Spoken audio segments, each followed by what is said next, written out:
로마서. 앞 영상에서 우리는 바울이 누구인지와 그가 이 서신을 쓴 목적에 대해 살피고 1장부터 4장까지의 핵심 내용을 알아보았습니다. 인류는 절망적인 죄의 덫에 갇혀 있으며 구원이 필요합니다. 하지만 이 구원은 토라의 율법을 지키려고 노력함으로써 얻어질 수 없습니다. 도리어 하나님이 그분의 의로우심 때문에 예수님의 죽음과 부활을 통해 세상을 구원하신 것이죠. 믿음에 기초한 그분의 백성, 다민족으로 구성된 아브라함의 가족을 만드시기 위해서요. 계속해서 바울은 로마서의 나머지 세 단락을 통해 이 내용을 한층 더 발전시킬 텐데요. 바울이 설명한 칭의를 기억해 보세요. 예수님의 죽음과 부활이 자신을 위한 것임을 믿는 자는 의롭다는 인정을 받고 새로운 신분을 얻습니다. 하나님과의 관계가 회복되고 새로운 가족, 즉 아브라함의 언약 백성이 되며 새로운 미래가 열려 변화된 인생을 소망할 수 있습니다. 이제 바울은 이 현실이 어떻게 우리 존재의 모든 영역을 변화시키는지 보여주려고 합니다. 이 가족이 된다는 것은 하나님이 예수님과 성령을 통해 만드시는 새 인류에 속하는 것을 의미하기 때문이죠. 바울은 성경에 등장하는 첫 인간인 아담 이야기로 돌아갑니다. 아담의 이름은 인류를 의미하는데 그는 자신의 모든 후손과 똑같이 죄와 이기심을 택했습니다. 이로써 모두가 하나님의 심판대 앞에 섭니다. 죄의 노예로서 죽을 수밖에 없게 됐기 때문이죠.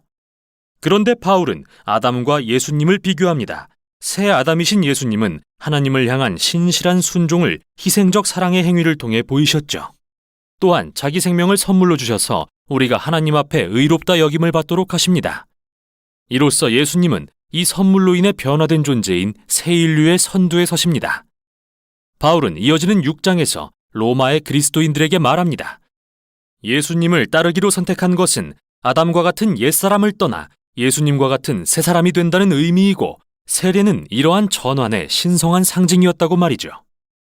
그들의 옛사람은 예수님과 함께 죽었고 새 사람은 그분과 함께 죽음에서 부활했습니다. 그래서 누구나 예수님을 믿으면 그분의 생명과 연합됩니다.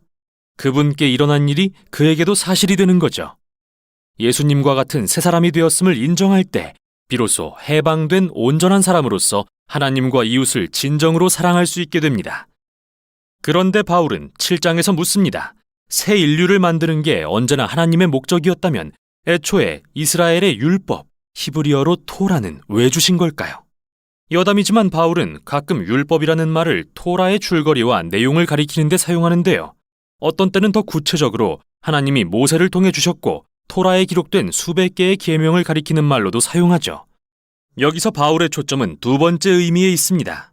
과연 이 모든 계명을 주신 의도가 뭘까요? 바울은 토라의 계명들은 선하다고 말합니다. 이스라엘이 어떻게 살아야 하는지 하나님의 뜻을 보여줬으니까요. 하지만 토라의 줄거리를 읽어보면 그들이 모든 계명을 어겼다는 걸 알 수 있습니다. 이스라엘은 더 많은 율법을 받을수록 더 많이 아담의 죄를 반복하며 반역했습니다. 하나님이 구체적인 도덕 규범을 주셨음에도 불구하고 인간 마음의 죄의 문제는 고쳐지지 않았던 거죠. 역설적으로 이 규범들은 이스라엘이 더 많은 죄를 짓게 했는데요. 바울은 이 역설이 바로 핵심이라고 말합니다. 하나님의 목적은 악이 인간의 마음을 장악했다는 사실을 분명히 밝히는 것이었습니다. 토라 자체는 선하지만 이 문제에 대해선 속수무책이었죠. 그러나 8장에서 바울은 이 문제가 예수님과 성령 안에서 해결됐다고 말합니다. 이렇게 말이죠. 율법의 계명은 마치 돋보기 같은 역할을 했는데요. 이스라엘이라는 한 민족에 초점을 맞춰 모든 인간의 실태를 보게 했죠. 하지만 이스라엘을 대표하는 메시아 예수께서 죽음과 부활을 통해 이 모든 값을 치르고 죄를 해결하셨습니다. 그리고 이제 그분의 새 가족에게 성령을 보내 그들의 마음을 변화시켜서 하나님과 이웃을 사랑하라는 토라의 모든 계명을 진정으로 완성하게 하십니다. 그뿐만 아닙니다. 하나님이 인류를 회복시키신 것은 모든 피조 세계를 구원하고 회복시켜 그분의 사랑으로 귀결되는 곳으로 만드시려는 더 큰 사명의 첫걸음입니다. 이렇게 우리는 1장부터 8장이 한 편의 긴 글이라는 걸 알게 되었는데요. 몇 가지 의문이 생깁니다. 이 모든 게 하나님의 목적이었다면 예수님을 메시아로 인정하지 않는 바울의 동족 유대인들은 현재 어떤 상태일까요? 어떻게 이 이야기가 그들을 향한 하나님의 약속을 성취할까요? 바울은 9장 서두에서 예수님을 메시아로 여기지 않는 동족 유대인들을 생각하며 아파합니다. 그래서 구약 이야기에 나오는 과거의 이스라엘을 돌이켜봅니다. 그리고 유대민족, 즉 육적으로 아브라함의 자손이라고 해서 자동으로 신실한 언약 백성이 되는 건 절대 아니라고 가르칩니다. 바울은 하나님이 항상 아브라함의 가족 중 일부를 택해 약속하신 혈통을 이어오셨음을 보여주는데요. 그의 요지는 이제 이 약속이 예수님을 따르는 자들을 통해 이어진다는 겁니다. 사람들은 아브라함의 자손이든 아니든 오랜 세월 하나님의 뜻을 거역했습니다. 이스라엘의 금송아지와 바로의 완악함을 기억해 보세요. 그러나 바울은 하나님이 어떻게 이들의 거역을 사용하셔서 그분의 구속 사역을 성취하셨는지 보여줍니다. 그래서 10장에서는 현재의 이스라엘에 초점을 맞춥니다. 많은 유대인이 예수님을 거절하는 이유는 하나님과의 언약의 관계가 율법 계명을 준수하는 데 근거한다고 생각하기 때문입니다. 그래서 슬프게도 하나님이 믿음에 근거한 새로운 언약 백성을 만들기 위해 예수님을 통해서 하신 일을 깨닫지 못하죠. 11장에서 바울은 미래의 이스라엘에 관해 묻습니다. 하나님이 그분의 백성을 단념하셨나요? 아니요. 바울은 자신을 비롯해 예수님을 메시아로 인정하는 유대인이 수없이 많다고 말합니다. 그렇지 않은 사람들도 많지만 말이죠. 그러나 하나님은 이들의 거절조차 그분의 목적을 위해 사용하셨습니다. 복음이 더 빠르고 멀리 이방 세계로 퍼짐으로써 아브라함의 가족은 커져서 더 많은 민족을 포함하게 된 것입니다. 바울은 하나님의 언약 백성을 큰 올리브나무로 묘사합니다. 예수님을 거절한 사람들은 말하자면 잘려나간 가지이고 이 이방인들은 원래 나무에 접붙여진 야생나무가지와 같습니다. 그러나 바울은 언젠가 예수님이 그분의 백성에게 인정받으실 것이라고 말합니다. 자세한 방법을 언급하지는 않지만 하나님의 성품과 언약 백성을 포기하지 않으실 거라는 그분의 약속을 그저 신뢰하죠. 이제 마지막 단락인 12장에서 16장의 내용으로 넘어가는데요. 꼭 큰 그림을 기억하세요. 예수님을 믿음으로써 유대인과 이방인 모두가 이제 아브라함의 가족이자 하나님의 영으로 변화된 새 인류가 되었습니다.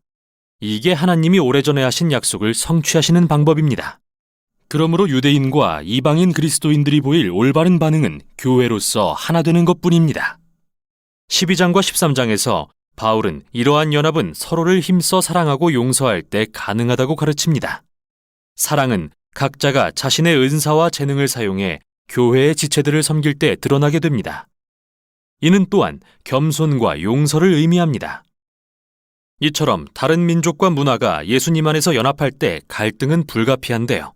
이를 극복하는 유일한 방법은 서로 용서하고 화해하는 데 힘쓰는 것입니다. 이때 그리스도인의 최고 덕목인 사랑이 드러나게 되죠. 사랑은 하나님을 사랑하고 내 이웃을 내 몸과 같이 사랑하라는 토라의 가장 큰 계명을 성취합니다. 14장과 15장에서 바울은 로마 교회 안에 일어난 민족 간의 분열 문제를 집중적으로 다룹니다. 구체적으로는 유대 음식법과 안식일에 대한 분쟁인데요. 그는 이 관습들이 누가 예수님의 가족인지 결정하는 게 아니며 문화적으로는 중요하지만 비본질적인 사안을 두고 충돌할 때는 서로의 다름을 존중하는 법을 배워야 한다고 말합니다. 이렇게 사랑은 예수님의 가족을 치유하고 하나 되게 합니다. 바울은 서신의 결론에서 먼저 겐그레아 교회의 핵심 지도자인 베베를 추천하는데요. 그녀는 이 서신을 로마 교회에 전달하고 어쩌면 그들에게 읽어주기까지 하는 명예를 얻었죠. 그러고 나서 바울은 오랫동안 못 본 모든 사람에게 안부를 전하면서 끝을 맺습니다. 와, 이제 이 서신의 모든 조각들이 하나로 맞춰지는 게 보이시죠? 참으로 위대한 걸작이 아닐 수 없습니다. 이게 바로 로마서가 전하는 내용입니다.